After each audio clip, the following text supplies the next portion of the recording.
Hello and welcome to Who Books That with Harrison Greenbaum. I'm your host, Harrison Greenbaum. Thank you so much for tuning in.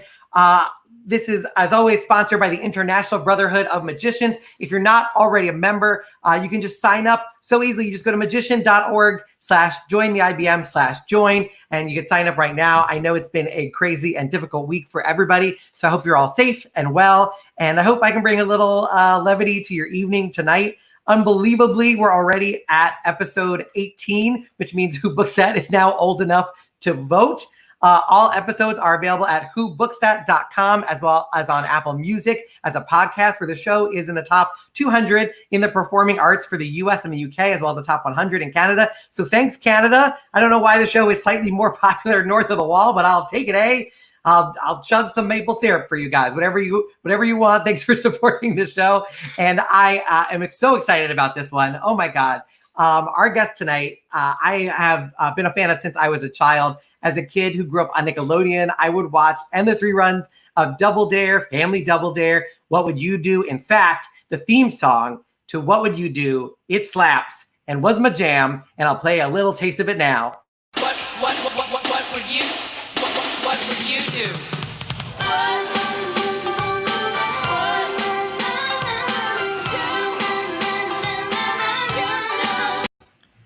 I mean, that's my jam. That's the greatest. I also found out recently that Marc Summers, who's born Mark Berkowitz, was actually a stand-up comedian and magician before he was a TV host or executive producer. He's a Jewish boy who combines magic and stand-up, which means we're essentially entertainment twins, except despite him being 30 years older, he somehow has more hair than I do. I don't know how that's possible, but make some noise. Get excited from your apartment or home. It's Marc Summers, everybody. Hello. Oh, yeah. I apologize for my hair. I have COVID hair. I haven't had it cut in 3 months, and it looks like my sideburns look like earmuffs now, and it looks like somebody blew my head up. So I apologize, but I'm just doing the socially correct thing right now. No, I love it, actually, because I've been digging through archive photos of you, and your hair is going back to its original form, which I think like that. That's it, you know. I look a little like Norm Nielsen, though, don't I? The way he used to look, you know, with his hair back. Yeah, it's very refined. Interesting stuff. That's a frightening picture. That was my first commercial shots that I ever did here in Los Angeles when I was just trying to make a living. I'm trying to think how old I was there, maybe 23, 24 years old. Oh my, look at that bow tie. You know who I bought that bow tie with? Peter Pitt. Remember Peter Pitt? Yes, absolutely. He was influential in getting me started at the Magic Castle, and he wore big bow ties, which was the fashion back in the early 70s. And I believe that was a green one, and Peter bought that with me. That's amazing. I found a whole bunch of them. This was you, I think, purchasing stuff at a supermarket? Yeah, no, just one of those silly, photographer goes into a grocery store, has you take a picture like you're working there, so that when they send these pictures out to various advertisers, they go, oh, yeah, he can work at a grocery store kind of thing. So, yeah, that's what that was all about. I love it. You also have that look where you have to like pretend you didn't know the camera was there. Like, what? A photo session? I was very green in those days. And when I look at these pictures now, I actually was better than I thought I was. I thought I looked horrible, but different looks is what they're looking for. And then I definitely have a different look there. No question. No, I love it. I mean, let's go all the way back. You were in Indianapolis in Indiana. You're a family of 3, I believe. My brother Mike, who is a musician who has conducted for Marvin Hamlish, been on the road with Liza Minnelli and everybody in between. Yeah, there it is. So that's my brother Mike, and down there is my sister Lori. She lives in Fort Wayne, Indiana, and my brother lives in New York, and he still conducts the orchestras all over the world. And that's always funny because sometimes I tell people I'm a magician, and they say musician, and so you're a family where that must be very confusing. It was. It really was. Were your parents into the arts? How did they end up with at least 2 kids in the entertainment field? It is the strangest thing. No, my dad had a grocery store. We had the largest supermarket in the state of Indiana for a while, Berkey's Supermarket in 920 West Michigan Street in Indianapolis.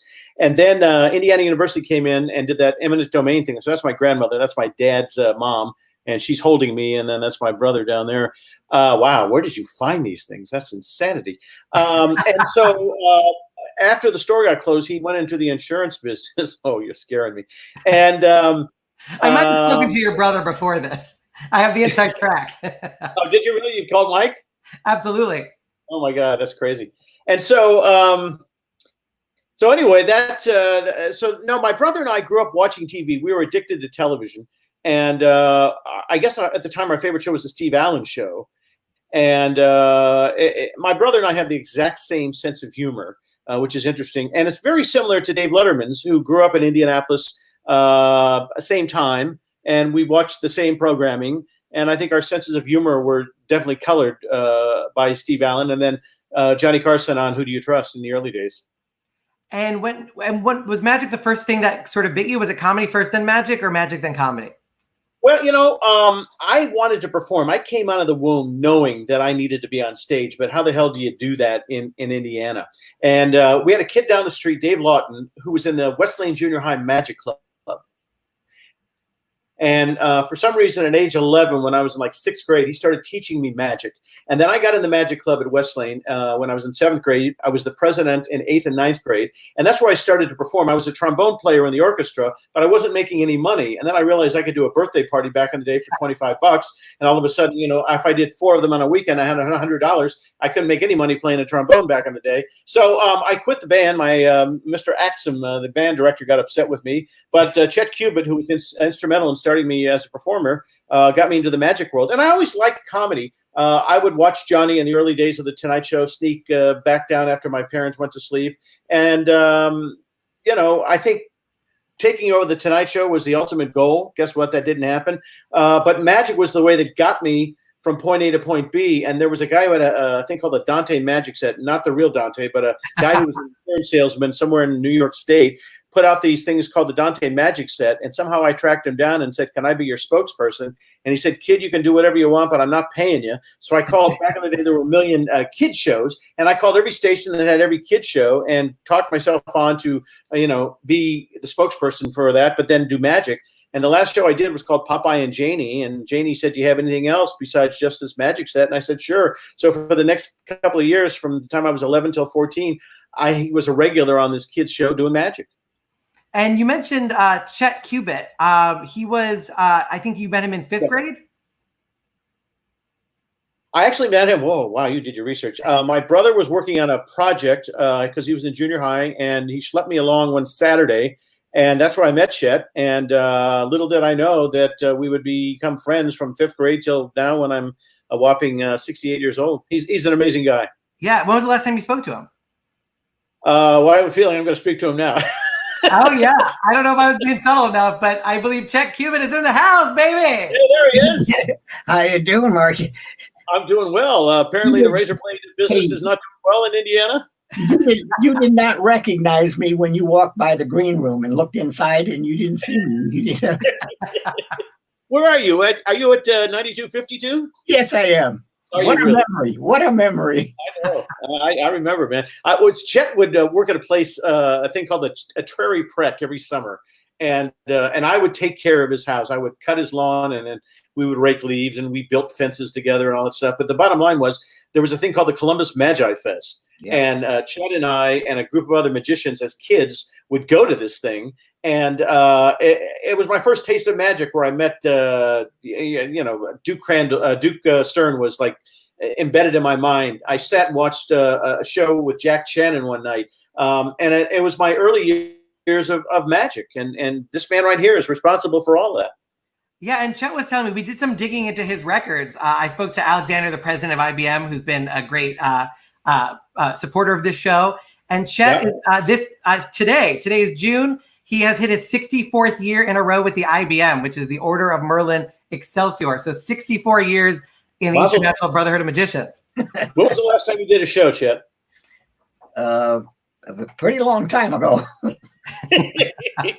maybe when we were in I don't know. It's been a long time. But Chet and I, we worked on the, I think it was the 66 or 67 IBM convention in Indianapolis. And I have great memories of that whole situation and learned a lot as well. And it's where I met a guy by the name of Steve Warren, who was a disc jockey, and he wanted to be a magician. So I taught him magic, and he got me on the radio. So that was my first step into broadcasting, Uh-huh. Very good. Yeah. And Chet, what did you see in a young Mark that made you think he might be interested in magic? He could follow directions very well. about certain things, not when it has the shop. Okay, wood shop, I was not very good, but I somehow he passed me because I think he was feeling sorry for me. But we had fun doing magic together. No, we did. I mean, he was a fun guy, a fun person. And Chet had a brother who was a juggler. So how did that happen? How did you get into juggling? Oh, my brother, you mean? Yeah. Oh, he wanted to have something to do while he was on an island in the Pacific. Really?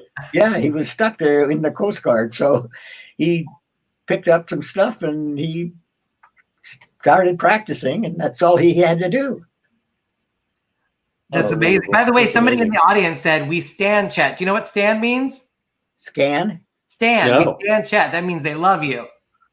No, I didn't know. No, I didn't know that. We don't know what that stuff means. You remember this picture? Oh, wait a minute. Show me. Can Oh, you bring it down a little lower? There we go.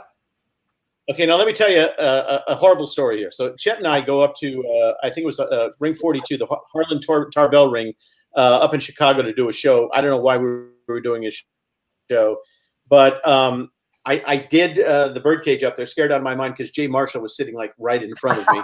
But then I produced some goldfish, but the goldfish had died on the way up because it was cold. So somebody told us that if you take carrot strips and you put them in the water, they'll float. And when you hold them up, they look like fish. And the problem was I was moving the bowl and it looked like the fish were swimming backwards. So that was my behalf. But that sounds like its own magic trick. I'd be very impressed to see the backwards swimming fish. Yeah. Well, Chet helped me. I did a whole show based on pet shops, and we built this this ringer thing where you squeezed out the skunk and made him disappear, and he built me sets, and I mean, unbelievable. I think about it, Chet. I met you when I was 10. I'm 58 years. I've known this man. Oh, for goodness sakes! Yeah, he'd already been a member of the IBM for 6 years. At that point, yeah. How's your knee, by the way? You what? How's your knees? How's your legs? Oh, fine. I'm doing real great now.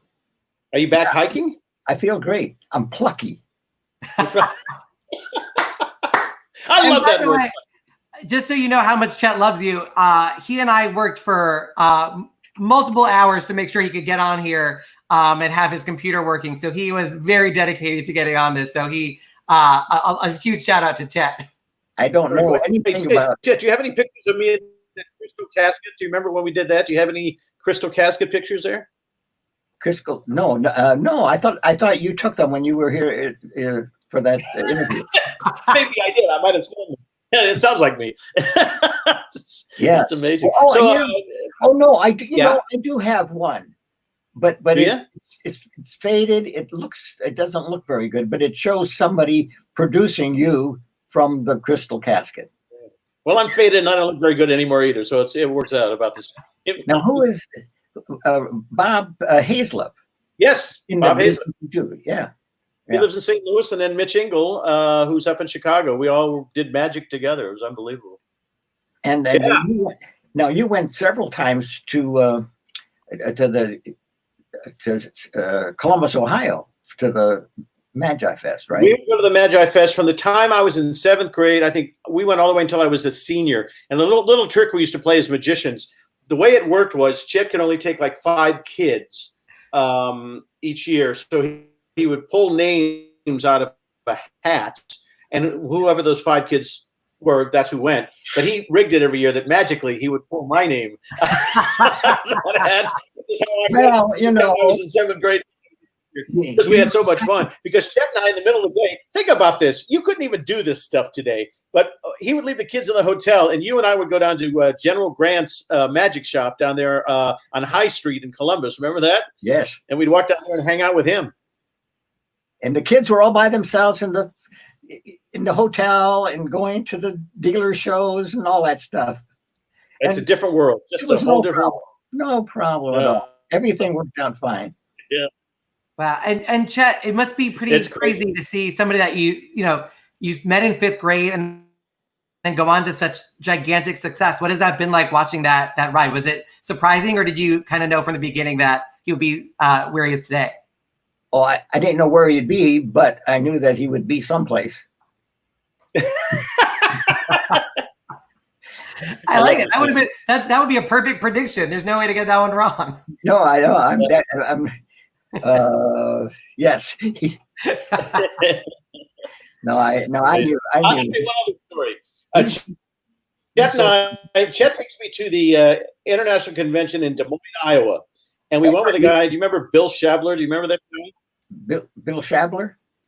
And so, yeah, do you remember that kid? I think that was his name. Yeah. We him. And so that was the first time I saw Albert Goshman. He had a little room off to the side. You pay him $25 or $50 and he would do the show for you. But Bill Shabler and I bought balloons. From the side, you would give him cash and he would do close up? Yeah, honest to God, that's how he started. And he was called Baker Faker because he used to make bagels and he was called Baker Faker. But Bill Shabler and I went to this place that was selling balloons at the dealer show, and we filled up the balloons and was dropping them out of the hotel window. I don't know if you remember this, Chet. I do. I remember that. I got in trouble for that. Yes. And then one day we filled the entire bed with balloons and they broke. And I had one of those things called magic fingers where you put in a quarter and massage, and they were afraid we were going to be electrocuted. That's exactly right. Oh my God, I'm bringing back all these horrible memories. What can I tell you? No, that's amazing. Chet, thank you so much for joining us. If you want to stick around, we'll try to get you back towards the end too. Thank you so much for all the effort you did logging on. And good seeing you. Inspiring this guy who's now inspired so many. Yep. Take care. Bye. Take care. Bye-bye. Thanks. That was a nice surprise. Thank you so much, Chet. And by the way, somebody in the comments said you should come back to Magi Fest. This is to everyone, both Chet. So Chet, Dan Scott wants you back at Magi Fest. Who does? Some guy named Dan. Hopefully he's a nice guy. He wants us back. We should come back and do a reunion. There you go. But thank you again, Chet. We really appreciate it. And let's talk a little bit about, so now you're in Indianapolis. You moved to Los Angeles. Are you combining your stand-up and magic? Is it a comedy magic act, or are you going back and forth between stand-up at the Comedy Store and magic at the Castle? No, I went to Boston first. I went to college for 2 years in Boston and met a guy by the name of Paul Fusco, who is the creator of ALF, by the way. And so Paul was a magician and I was a magician. So we did magic together. And then I would do sororities on weekends to make money and meet girls, quite honestly. And then I moved to LA in 1973. My brother was playing drums for Helen Reddy, so I moved in with him temporarily till I found my own place. And the December before I moved out in June, I had gone to the Castle with Paul Fusco and met a magician by the name of Peter Pitt, who created the dancing cane and had won FISM and all that stuff. And he said, you should move out here. And I said, I'm going to. He said, well, call me. And so I called Peter when I moved out, and he was nice enough to help me build an act. I met him, came back out in June, and I think by August, I had become a regular at age 22 at the Magic Castle. It was much easier to get in there back in the day. We would do 28 shows a week, 4 a night, 7 nights a week for $145, if you can believe that. And I was happy to have it. I was a page at CBS Television City, and I was doing mostly magic, but I wanted to do stand-up. And there were two people who used to introduce us at the Castle. The first one was Don Lawton, who I idolized as a kid. I thought Don Lawton was the funniest human on the planet, and Senator Crandall. And I became very close with Clark Crandall. And he pulled me aside one day and said, I was still Mark Berkowitz then. He said, Berkowitz, get rid of the crap and start figuring out your act. And so he helped weed out the really horrible stuff I was doing. And I started to slowly put more comedy than magic. Well, back in the day, at the Magic Castle, they didn't like that. And I'll tell you the person who disliked me the most, Di Vernon, hated my guts. And it's an honor want to me be performing hated by a man like that. What's that? I said it's an honor to be hated by a man like that. Oh, yeah. Yeah, and so Vernon hated me. In fact, one night I had a heckler, and I used a line that he didn't like. He got me thrown out of the Castle for like a month, and I had to write a letter to get back in and whatever. But I was starting to transition and do more comedy than magic, and the Castle was not happy with me. So I started auditioning at the Comedy Store in 1976 and became a regular the summer of '76. And I was there. I started when Jay Leno, Robin Williams, Dave Letterman, Shandling. We all started right about the same time, and it was that summer of 76, 77 when all those guys started to build their acts, and I became a regular at that point. So I was doing less magic and more comedy. And I actually have a clip from Celebrity Review, which was a late night television show that you did both comedy and magic on. So let's roll that. Carol and people, ladies and gentlemen at home, here's a young man who leads a double life. He was and is a successful comedy writer on famous TV shows like Truth or Consequences, Celebrity Sweepstakes, it's a difficult word to say, and he's also making his mark, so to speak, in the world of comedy magic. Here is young Marc Berkowitz.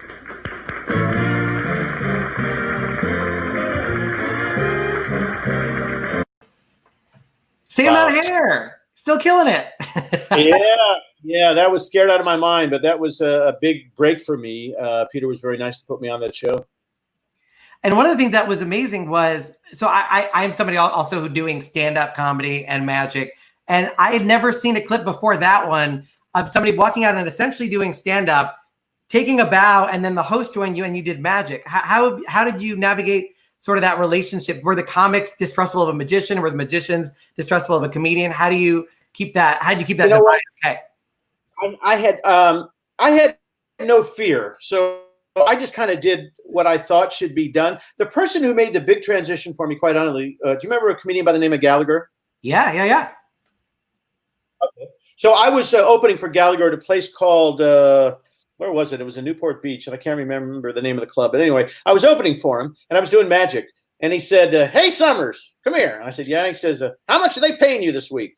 And I said, "I think it was $300 for the week." He goes, "You're I can't say because we're trying to give you a claim." But he called me a horrible name. And I said, "What do you mean?" He says, "You're a novelty act. As soon as you walk out there with cards and cut and rope, you make less money than the comics. So if I were you, I'd get rid of the cards and do stand-up."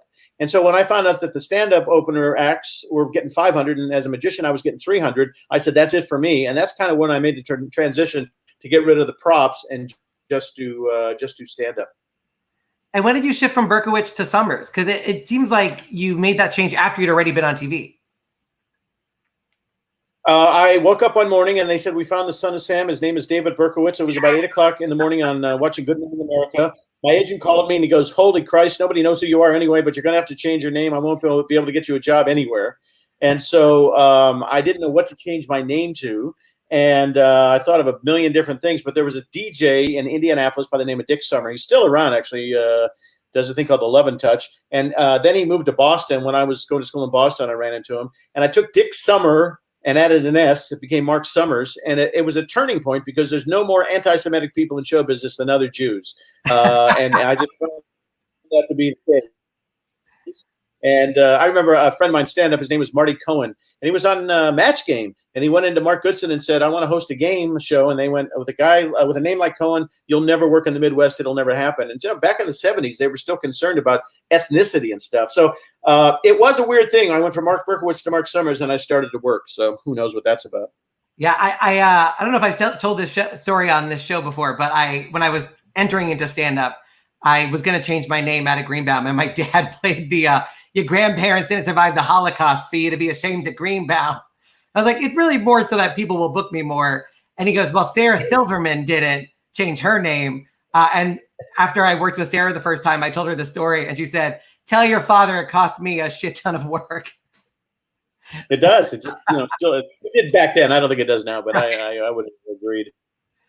But you went from stand-up and magic, and all of a sudden, Double Dare comes along. There's no way you can know at that point that it would be sort of a cultural mainstay, that it would be for many people what they think of like when they think of their childhood.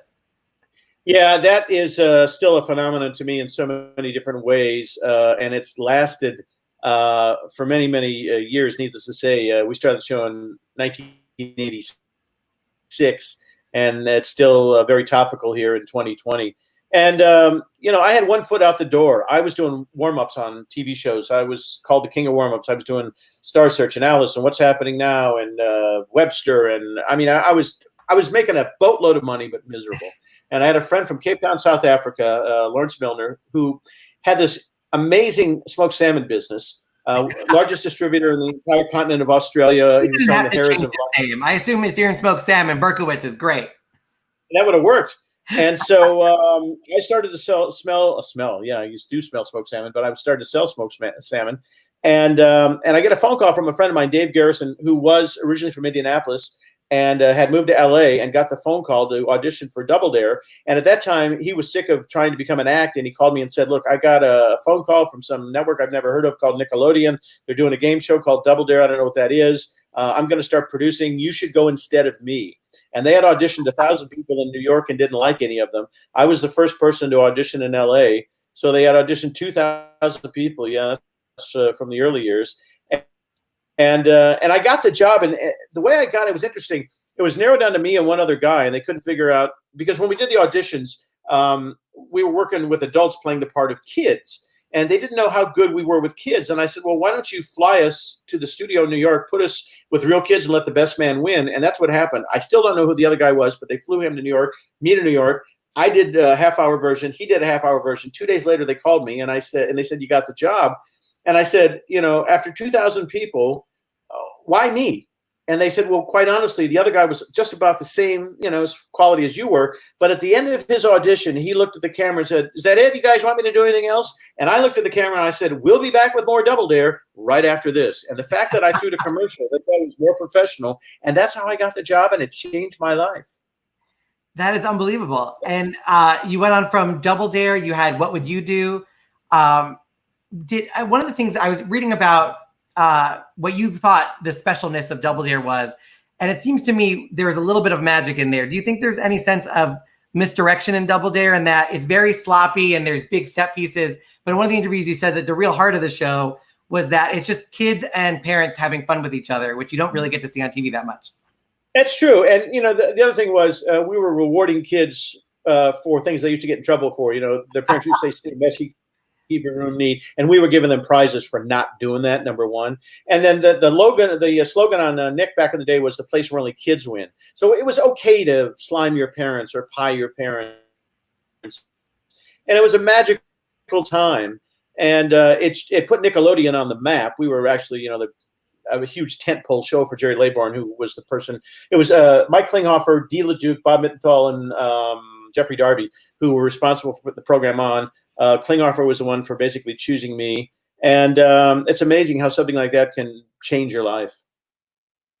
Yeah, and also on Nickelodeon, while you were there, you had Double Dare, you had What Would You Do? And then there was a special that snuck out in the late 80s, I think, called Marc Summers' A Mystery Magical Tour, which kept getting re-aired to the point that I think it was part of also everybody's childhood. How did that come about? Were you already well-established in Double Dare and decided to put more magic in there? Yeah, I wanted to do something magical. And to this day, one of my dearest friends is a man by the name of Stan Allen, who is just the sweetest man in the world and did Magic Magazine for all those years. And we used to perform. It was a lot of times at the Palace of Mystery. Mike Caveney, Stan, and I would work together during the week. And Stan and I became very close. And we wrote that thing together and produced it together. Why they gave us that opportunity, I have no idea. And he was very close with Lance at the time. And we got Lance Burton to do it. We got Tina to do it as well.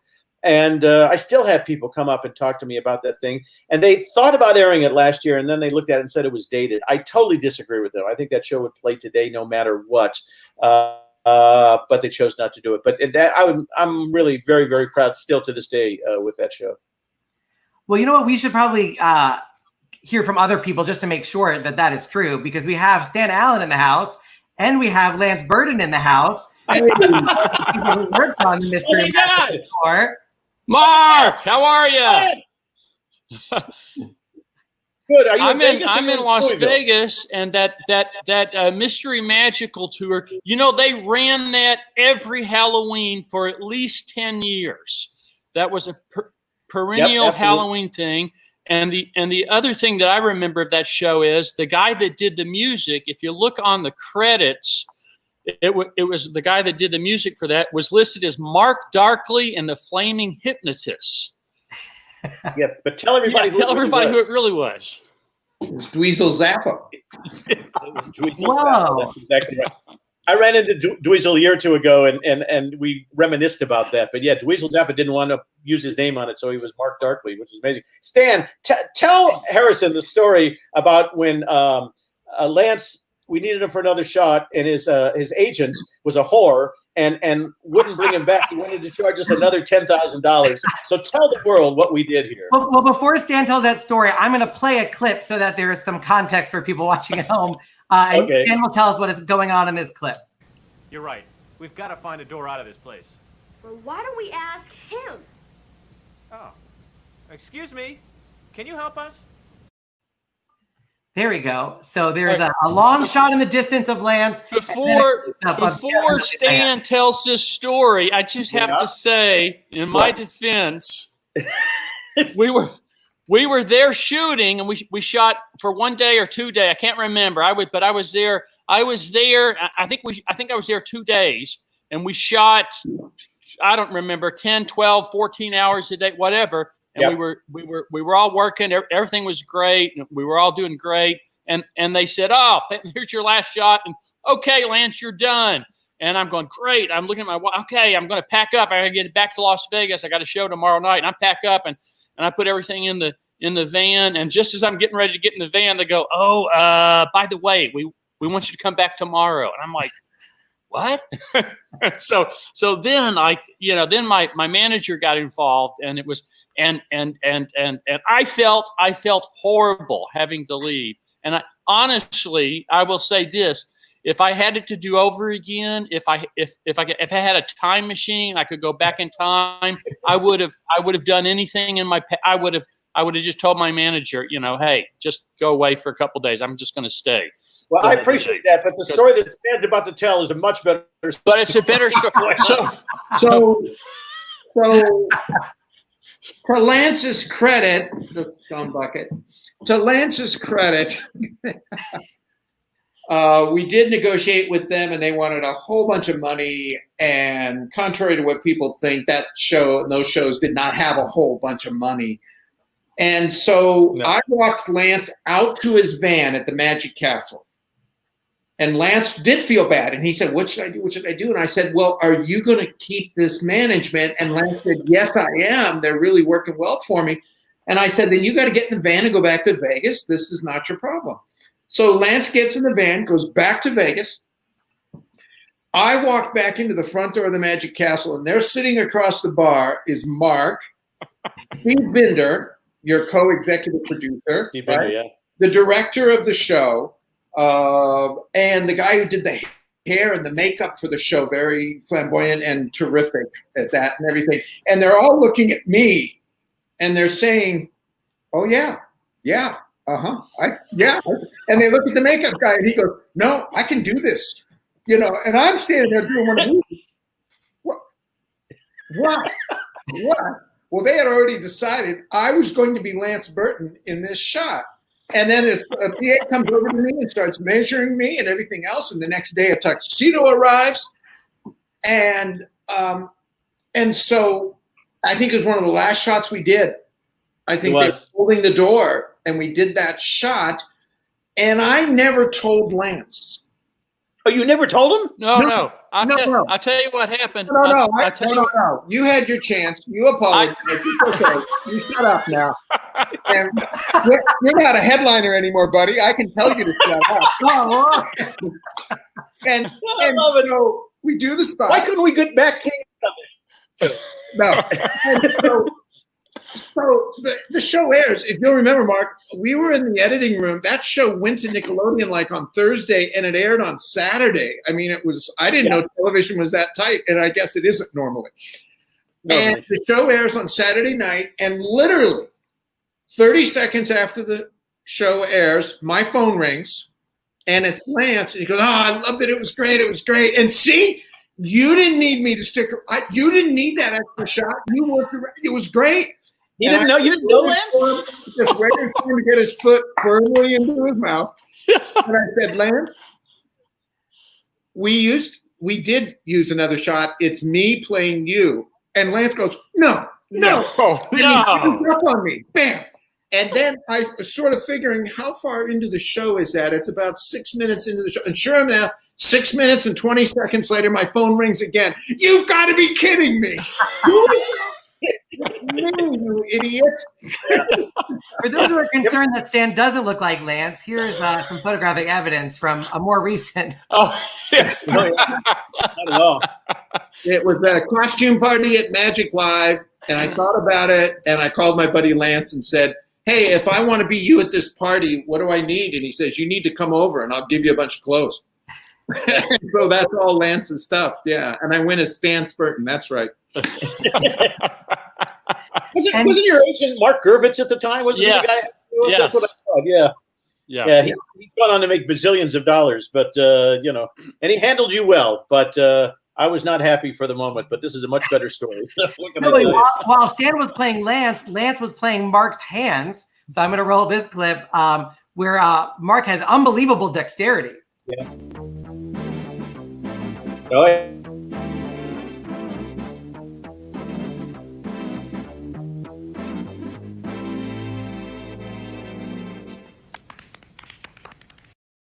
You know what I remember from that? What's I remember we took 2 hours to have Mark lean up against a sliding bookcase and then fall in. We set up the shot over and over, and it took 2 frigging hours to get that shot. And now here we are on the next day, clock's starting to tick away, and they start that sequence, and the producer and the director and everybody, they yell, cut, and we can see the guy behind there. And I said, yeah, it's okay. No, we can't do this. We're going to cut this scene. We're going to take it out. And I'm going, hang on a second here. We need this scene to get to, hang up, help me here. And the lighting director, Simon somebody, stepped up and said, hey, if you'll give us 15 minutes, we'll make this shot work. And the director said, you got 5 minutes. And the lighting guy didn't back down. He says, you give me 15 minutes, I'll give you something you can use. And so the producer kind of goes, oh, fine, you got 15 minutes, make it work. And the producer walks away, and the lighting guy turns to me and says, can we make this work? I hope so now. And it worked fine. Well, that was not to be playing words here, but that was a magical time, and certainly that special did air for like 10 years. Oh, more. And, more than that. Oh yeah, because somebody called me up from the castle and said AFTRA's looking for you. Really? And I said they never proved those charges. They can't possibly be looking for me. and they were looking for Tom Mullica and me. So I called Tom and said, hey, AFTRA's looking for us. They got some money. And Tom later said, yeah, it was like $75 or something. And AFTRA sent me like $2,000 in residuals because I was in that scene and I was in the final scene or a couple other scenes or something like that. But no, yeah, they had changed the ruling on it and I was owed residuals. So I think they should air it again, Mark. We should start airing that now. Lance, don't you agree? I think so. They got their money's worth out of that show for sure. But hey, by the way, Stan, if you got $2,000, that's more than we got as exec producer. So you did better than me. God, yes. I remember Mark hired me. Well, Mark said he was going to do a magic special. And I said, here we go. What you don't what you don't want to do is just a parade of magicians, one after the other, and you introducing them. That just sucks. There's nothing to it. If you're going to do a special, be more creative. Well, what an idiot I was, because the next thing I know, I'm hired to book the talent. So I make one call to Lance, get him, make one call to Tina, get her, and I come back and say, okay, I'm done. And Mark says, okay, get in this room. And he walks in the room and he basically locked the door and he says, great, we have to write a story. You're the one who wanted to write a story. So I sat typing on my computer and Mark talked on the cell phone to everybody he knew in the world. And then he'd get off and I'd say, what do you think of this? And he said, I hate it. What if we changed it to this? And we wrote it that way. And it was more of that, just, rent some lights, get some people. We're going to do a magic special. And it was fun. It was. Yeah, we got Lance just before he exploded because we couldn't have afforded him a week later. That's for sure. I'm not really sure we could afford him then. Do you remember you wouldn't fly to Vegas to meet with Lance? And he said, I'm not going to get on one of those little tiny planes to go to Vegas. That's right. Planes, they've got jets. Okay, fine. So Mark says, I'll pick you up at the airport. Right. The guy I'm working with, I'll ride with you. And we drove up to Vegas. we met with Lance. We turned around and we drove back home, but stopped off somewhere so Mark could lose on some tables. Absolutely. And, it's crazy, just crazy. And we had Aston. What's his name? John Aston. Yeah. Yeah, John Aston. Yeah, he did a cameo in it for us. And you were in it, Stan. I am in it. Yeah. With the gas can. I have a clip. If I don't think you're gonna get any residuals from me airing it on this show. I will do my best, Stan. Here we go. How'd that happen? It's all a trick. Hey, buddy. Yeah. Just ran out of gas. Is there a phone in there I can use?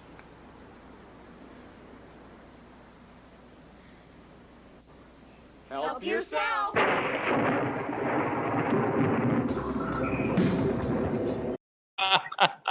Your name does come up immediately after you're on the screen, so you can't ask for a better cameo than that. Do you remember the fight scene when Dr. The sword fight? The sword fight? And it was a Nickelodeon special, and it was like a 60-foot bar, and we had a steady cam on it, and we couldn't show the bar. Oh. And we had to shoot it from two angles and come down into the thing, and then come into the thing, and the sword fight, and the whole thing was the sword fight. The sword fighting guy's right here. Here he is. Yeah, there he is, Dr. Death. Yeah. Wow. Right. You couldn't. Hey, Lance, I have a question for you. Yes, sir, Mark. Where's all the Senior Wences stuff now that poor Norm is gone? That is a good question. Lupe and Norm had Senior Wences' whole act and all the figures and everything over at the house. I saw it, and I think they may have sold it to a private collector. But I had Copperfield didn't get it. What's that? David Copperfield didn't get it? He may have. I can't remember now. But I had dinner with Senior Wences when he was 100 yewas old. Oh my God, that must have been amazing. Yes. He was in Las Vegas, him and his wife, and Roger Ray, who was a friend of mine, who was a comic, played the xylophone. They had dinner, and they invited me over to the house, and it was great because to hang out with Senior Wences, and we're talking, and Roger Ray says something about Edgar Bergen. Now remember, Senior Wences is 100 years old, and Roger Ray mentions the name Edgar Bergen, and Senior Wences' wife leans across the table and whispers, "Don't mention Bergen in front of Wences." Bergen tried to kill Wences in 1936. Seriously? Yes. Oh my God. That's amazing. You remember those dinners? And when I became a regular at the castle and Peter was being nice enough to, get me in that place, he was having a birthday and he invited me to a dinner. It was Bill and Irene Larson, Siegfried and Roy, and Tony Slidini. Okay. Wow. And I'm sitting there in awe going, why am I even sitting here? I'm like 22 years old. You weren't singing which one of these is not like the other. Yeah, believe me. But, and I'm sitting there talking to Tony Slidini, and I was he was talking to me about giving private lessons in New York. And it just was one of those truly magical evenings. And at the castle, remember, Cary Grant was on the board of directors. And the first night that I worked at Palace of Mystery with Marvin Roy, I thought I had died and gone to heaven, because the first time I saw him was at Radio City Music Hall when I was 15 years old, when he was doing the Christmas show. And, to meet your heroes and actually get to work with them was just, one of those fantastic experiences. Yeah. And Lance popped in last minute as a special extra surprise. Thank you so much for joining us. I have a couple extra stories to get out of Stan. But before we let you go, as you were saying before, you kind of got Lance right before his big explosion. If somebody's a young magician who's watching, what were the qualities that he had that made you want to put him on that special? His uniqueness. And as far as my opinion, he was unique at the time. I think he had just done Johnny. He had done the thing for the Larsons down at the Wilshire Ebel. I can't even say it. He didn't follow the crowd. There were a lot of, quote, bird acts, but it was the music. It was the attitude. and it was the execution. I mean, nobody did that kind of act better than Lance. I mean, I never saw all the other folks that I know will be compared, but to me, Lance by far the best. Mark, thank you very much, and it was a pleasure working with you and Stan all those years ago. And Mark and I we've worked together many times since then. We did the Restaurant Impossible, Yes. and I was on your talk show. Yes. Back, I forget what network that was on, but it was 20 years ago or so. So we have a long history. I love both of you guys. And before I go, I just want to say, we'll be right back with more Double Dare after this. Thank you so much, Lance. That's amazing. Lance Burton, everybody. Oh my God, I love him. He is he's just the best. I met Lance doing Chuck Jones had a tour of Canada, and Lance was on it, and Terry Seabrook and myself, and it was 2,500 seat theater, and I remember going into the back of the theater and swearing Lance was staring right at me. He was so intense, and he never looked at his steels or anything. He always just kept eye contact with the people and pulled those things. And he had this makeup that made it, he had impact. You watched the show and you went away going, wow, yeah. Yeah, I think some people on stage are magicians, and then some people are full-on wizards. And those are the special ones where you believe magic can actually happen in their hands. And Lance always had that. Oh, sure. And speaking of performing on stage, I have a picture here. Stan, tell me who the lady is in this photograph with Mark. That is my daughter, Katie, who has a somewhat checkered past with Marc Summers. Please explain. Oh, I don't know. Maybe we should just leave it there. Well, no, I know for her 21st birthday, something really special happened. It did. But before her 21st birthday, Mark and I have been friends forever, but it's one of those friendships we don't talk for like 3 months or something like that, and then bam, we're right back together again.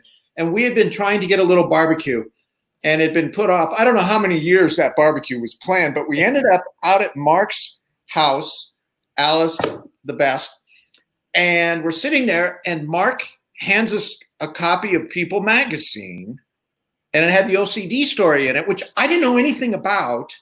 And Rhonda and I are reading this with our jaws on the floor, and the guy who gets slimed all the time has OCD and has to have everything. How could this possibly be? Meanwhile, my daughter and his daughter, which by the way, she was older, so that's in a court of law. They're upstairs coloring off the paper onto the carpet at a guy's house that I'm reading. Holy shit. And I think there's something in the book, your book about that or something like that. But that's my daughter, Katie. Yeah, I think we're in. Yeah, I went up there and got the carpet cleaner and started cleaning the carpet. My wife was screaming at me because she always used to get upset when somebody would come by the house, and if they would put a mark on the wall, I would fix it immediately. And your daughter was a part of that part of my life. My wife is that way, and we always used to joke that we were going to get Mark and my wife matching holsters for their dustbusters, so they could just have it right there, pull it out, and the thing. But no, Katie was turning 21, and she surprised me and said, "I'd love to do that at the Magic Castle." And then my wife suggested I work a week. I hadn't worked a week in a dozen years, probably, or something. And I happened to mention to Mark, and Mark said he wanted to do it. And I said no, because I knew he's crazy. He fills his plate with so much stuff. He doesn't understand the word retirement. And I said no, because you'll cancel at the very last minute because you've got this mega deal going, and I can't blame you, but this is my world. I live. And he goes, no, I will not cancel. I will not cancel. And okay, fine. We booked Marc Summers. And he didn't cancel. Not only that, he just hit it out of the park because, all the young couples at the castle, the 40-year-olds, what we refer to as the hard bodies, they all grew up with this man. And when we introduced him to begin the show, because I made him host, he wanted to do it. So I said, screw it, I don't want to host. So I made him host. And people freaked out. They would, when we'd say, here's Marc Summers, somebody in the audience would yell, no way. And he is fearless, because he would say, I need to borrow a lady from the audience, and everybody would go, Susie, Susie, Susie. You don't mess with Susie now. I'm not going to bring Susie up here. And Mark would go, well, sure, Susie, come on up. I'm going, no. And it always works out. But see, the real story, Harrison, is this. The real reason we work the castle is not to do magic. We played backgammon backstage, okay? And back I heard. when I first started, and I was making the whopping $145 a week, I would lose that and then another $100 because Stan had this streak. In fact, once I got called to do a TV show up in San Francisco, and Stan and I took a plane up. We played backgammon, I think, for 72 hours straight. On the plane up, we played. At the hotel, we played. At dinner, we played. We just played backgammon. And the way Stan made a lot of money, he used to work cruise ships all the time. He didn't make money doing magic. He would play these old guys who thought they knew how to play backgammon. He was like a sharp, and he would go in there and turn that cube and make thousands of dollars. But one time, I'm on stage introducing Mark. And I'm about to get to his name, and I hear Mark say, stall, stall. Mark's act was a deck of cards and a jumbo 3.5 of clubs. And by the way, he closed that set that I showed the intro. That is the closer of that set back in it's the only thing he knows how to do. Yep. So anyway,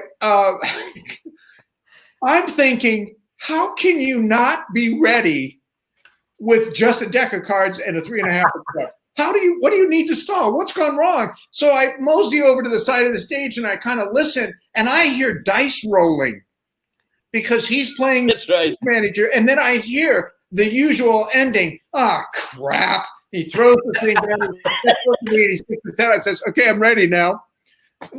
Gee. Yeah, who was our stage manager I used to play with all the time? Ron Suma. Oh, Ron Surma. Yeah, Ron Surma. Yeah, Ron made a fortune backstage. Well, he was the one. He took both of our money. Yeah, and he just moved to Vegas recently. So next time you're in Vegas, go see Ron. Yeah, he became a major booking guy, like major movies. He was the yeah. I know. Oh yeah. And Stan, you were telling me before that there was a backgammon trip involving a plane. Well, that was it. It was Mark. He was doing like a Good Morning San Francisco or something, and they gave him 2 tickets to fly him up. And he says, yeah, Alice doesn't want to go. You want to go to? Yeah, we'll play backgammon. So we went for a weekend to just play backgammon. So Alice and I have been married 46 years, but the line is always, I'm only home for 14 of them. That's why it works, So well, that and the fact that she's a saint. Well, that too. But, I remember at one point he was telling me about his travel schedule. And I don't think I was married yet. And I said, hey, what does Alice think of me?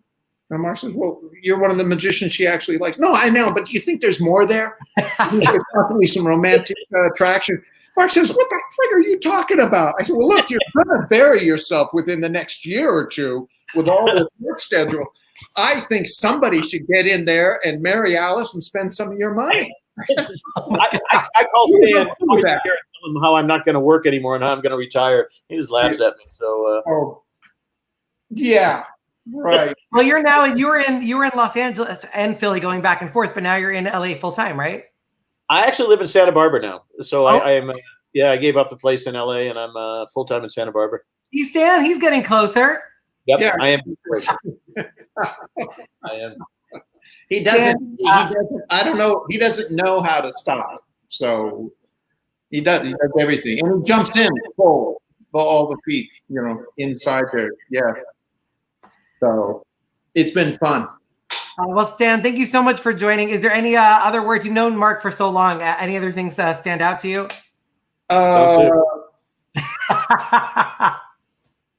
Well, let's see. No, nothing. Got nothing. Yeah, I got nothing. Tell some Bob Dorian stories, but let's not do that right now. Oh, let's not do that. And we did manage to put you in a backstage illusion for a whole week. And I have a photo of that as well. You and Joseph Gabriel, and eventually Mark is going to come out of his box. And that's Joseph Gabriel there. The amazing part of that to me was this started as an unwrapped. And Mark was going to unwrap a magic trick. So we had Mark's image on the monitor to the side. And then at a certain point in the trick, Mark vanishes off the monitor and he appears in the box, and the audience was like flabbergasted. It is it's a video. Video. Which, by the way, your son Steve edited, I think, right? So it was a whole family affair. We did. What's good having kids if you just can't use them? And hey, Mark, great to see you. Best of you, man. Stan, thank you so much, man. Stay safe. My pleasure. Take care, guys.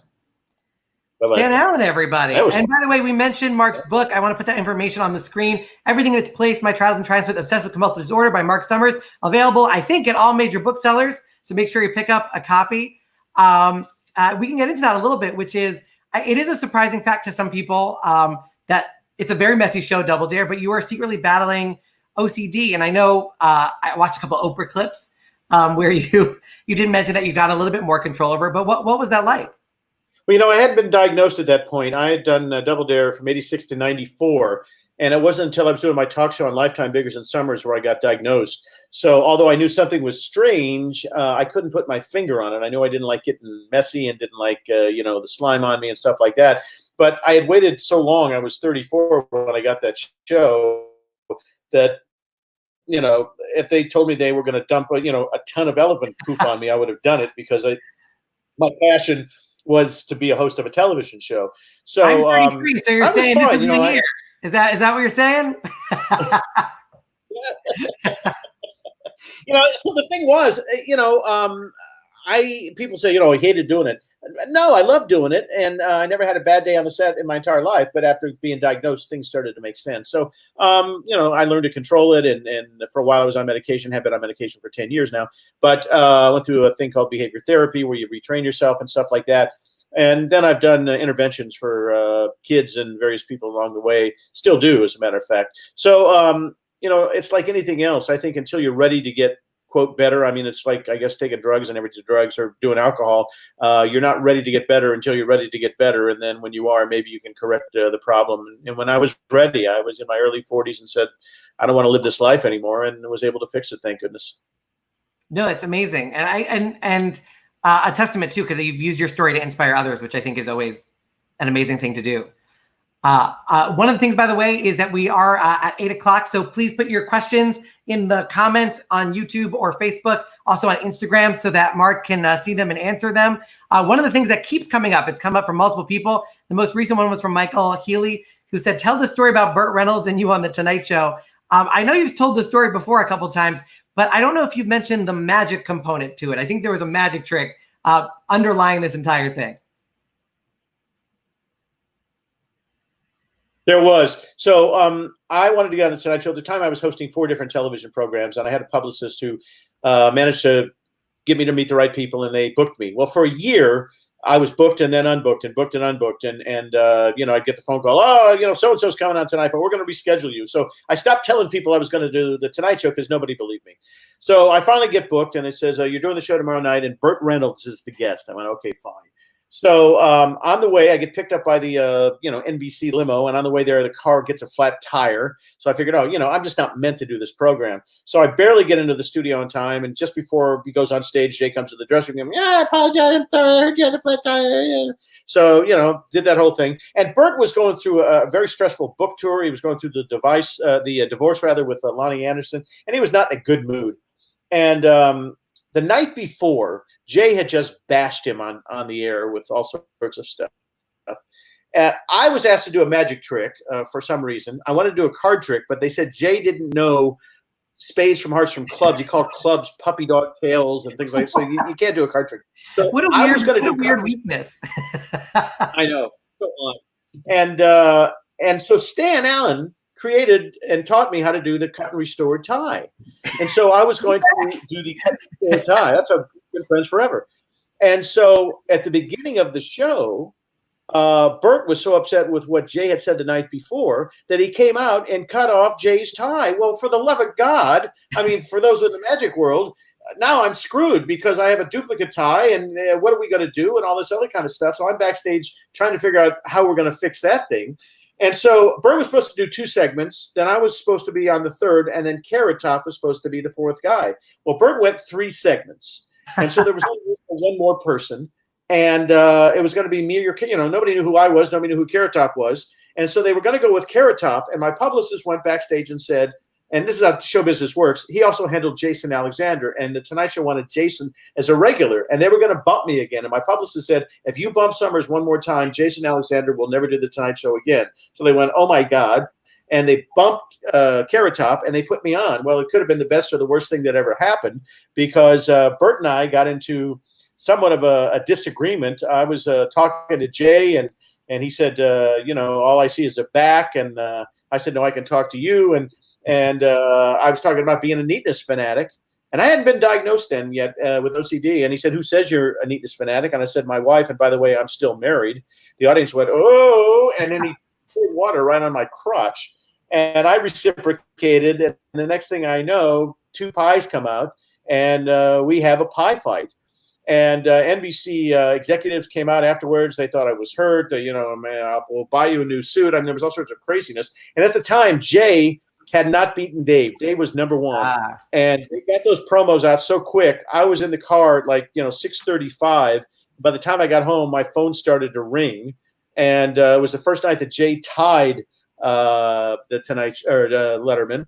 And it just exploded from there. And to this day, it was 1994. I get asked about it all the time. And by the way, I get good residuals. That thing still shows across the world, biggest fights on television or whatever. And people is it more or less than $2,000? Yeah. Yeah, well, they have.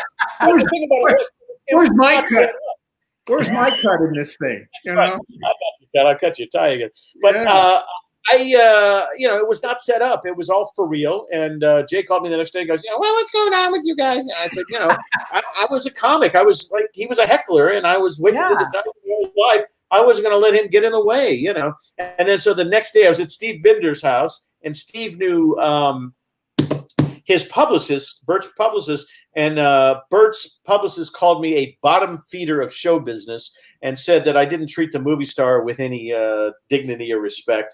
And, when Bert died, everybody called and wanted me to talk horrible things about him. Here's the thing that was sad about Bert. He had to put on these 5-inch lifts and a wig to become that character. And he was the number 1 box office star in the world for 5 years, and he died broke. So I felt sorry for him more than anything else. I just think he was an angry man in a lot of different ways, and I happen to know other things that I'm not going to talk about right now. But, unusual guy. And Stan, your experience, because you weren't in the studio, I'm getting a little bit of an echo from somebody. That's okay. No. But Stan, you called him. You were talking about the tie trick, and then I was essentially tie trick, and then you watch it. And I was living in Vegas. I don't know if you know this, Mark. I didn't stay up to watch you. I love you, but I'm not going to stay up to watch Thank you. Yeah, especially butcher a tie trick. Your friendship ends at 11 p.m., Mark. Yeah. Anyway, so the next morning, but I set the machine. Come on, buddy. I did set the machine for you. And the next morning, Combe and Katie's here. We're getting stuff ready. And I say, hey, Mark was on the thing. He's going to do a cut and restart tie. I want to see how it goes. So I turned, VHS tape, pop, you got it in there, and I fast forward all through the Burt Reynolds. So I don't know anything. All I see is Mark come out, never goes to cut the tie, and he gets in a pie fight with Bert. And I'm saying, what happened?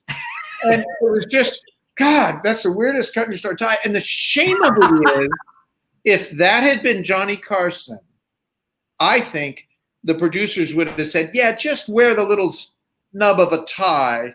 And Mark could have gone out there and said, you want me to fix that for you?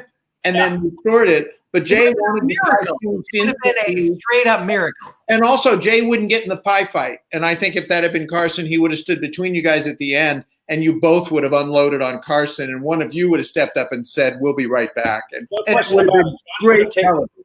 Jay didn't have that sense to know when to do that. Yeah. And Carson was also a magician, so I think he would have definitely known to keep the tie on. Absolutely. Fun story, though. Fun. Stan, thank you so much for coming back for that extra story from the audience. Stan, we really, really appreciate it. Make sure you follow Magic Live. I'm sure it's coming back soon. And make sure you support that. It's an incredible convention, and Stan always does an incredible job. Also, speaking of projects, somebody asked, what is the status of the On Your Mark documentary? Will it be available to stream or on DVD? As a matter of fact, we're in negotiations right now. I just got the contract this morning, and my agent is looking at it, and I just sent it back right before I came on here. So in a perfect world, it'll be on in October. We're keeping our fingers crossed. I wonder if Bifflo Fan 386 is your agent and it's just trying to promote it. That would be the perfect plan. That's pretty funny. We are coming towards the end. The two more things. One is a final question and then a favor. But the final question that I ask every guest that I have on the show, because there are magicians who are watching this, young magicians who are just starting out. What advice would you give to a young magician or a young performer? Something you wish you knew, or just something that you think would be helpful on their journey in the entertainment industry? Two things. Number one, get on stage anywhere you can. The more stage time you have. If I would have had the audition for Double Dare when I was 23, I would have never been able to pull it off. But I was ready at age 33. I had been on every stage and had every experience. And so stage time is key. And here's the other thing, and I talk about this on my one-man show. You can't ever accept the word no. People throughout my career told me I sucked, that I had no talent, that I would never make it, on and on and on. And I just sort of laughed and moved on because I figured they'd get fired and I'd move forward. And it did take me longer than I expected. Yeah, there we go. Integral part of my life. Sooner or later, Gary Collins, friend of mine from our magazine days, passed away recently, said, unless you're the unluckiest human in the world, if you just stay at it, chances are you're going to be successful. And that's it. You know, it doesn't come quickly. I moved to LA in 1973. Double Dare happened in 86. So it took 13 years, but I did a lot of work to get there. And then when the opportunity opened up, I was ready. Yeah, somebody in the comments mentioned a quote. Here it is from Marc Summers in the SYM newsletter, which said, becoming famous takes 70% luck and 30% skill. To remain famous takes 70% skill and 30% luck. Do you still feel the same way about that? Very true. It's pretty great. Absolutely. Absolutely. Yeah, we used to say that at the Comedy Store all the time, you know, and the talent does take over after you've established yourself because luck won't carry you through unless you have something to back it up. I had an agent once who said one good thing and only one good thing, that most people build their careers as an upside down pyramid and then it falls over. But if you build it with a solid base, you'll be around for a long time. And, you know, I've been doing this, you know, professionally now for over 40 years. No, it's amazing. And I said the final thing would be a favor. I have never been on Double Dare. I used to go to Universal. I even went to the American Dream Mall where they are sliming people. And if you would give me the honor, I would love to end this show by getting slimed on your countdown. Let's see if we can do it. I have Alexa, turn on Double Dare. There we go. We got some lighting for it. I'm wearing a bathing suit. Let me lower this. You're crazy. All right, so here we go. This is hopefully going to work. I mixed it with applesauce, oatmeal, and vanilla pudding, which I believe is the original recipe. And if you want to count me down, this is my lovely and real girlfriend, Emily, who has been waiting to do this, I think, all quarantine. True. So, Mark, it's all on you now. Here we go, Emily. On your mark, get set, slime. Oh. That is not how I expected it at all, but it's delicious. Thank you so much, Marc Summers. I really appreciate it. I will have to eventually walk over to the computer in order to end this show, so I will do it very carefully. Thank you. I look like the Phantom of the Ooze. Mark, thank you so much for joining us on Who Books That. I really appreciate it. If they want to follow you online, they can go on Twitter or Instagram. It's real Marc Summers. Mark, thank you so much for this. We really appreciate it. And stay safe and stay well. You did a great job. I appreciate all the homework you did, and you stay safe as well, sir. And I hope to talk to you soon. You be well. Absolutely. Thanks so much, man. Marc Summers, everybody. That's Marc Summers. I have been very slimed. Oh boy, that's never coming out. Thanks so much for watching. My name is Harrison Greenbaum. This has been Who Books That. Tune in on this Wednesday, when we interview Jay Johnson. He's part of the Left-Handed League. He is an incredible ventriloquist, the only ventriloquist to ever win a Tony Award on Broadway. He is here. He has some incredible ideas about magic. I know you're going to want to hear them. So make sure you tune in. Make sure you join the IBM. I'm going to clean my hands so I can click a mouse and make things appear, because I do produce the show at the same time as I host it. If you'd like to follow me online, it's at Harrison Comedy. If you'd like to join the IBM, it's magician.org/join the IBM with dashes in between the join, the, and IBM/join. This show is going to be on Wednesday, 7 p.m. If you're on the East Coast, 4 p.m. if you're on the West Coast. A huge thank you to everybody who was on the show. We had Chet Kubit. We had Stan Allen and Lance Burton, a special guest. And of course, a huge and gigantic thank you to Marc Summers, such an incredible person. So amazing to be able to hang out with him for this hour and change. Thank you so much for watching. This has been Who Books That? And we'll see you soon. We'll see you on Wednesday. Cue the animation. Who Books That with Harrison Greenbaum? Watching it, singing it. It's a show sponsored by IBM. Slime.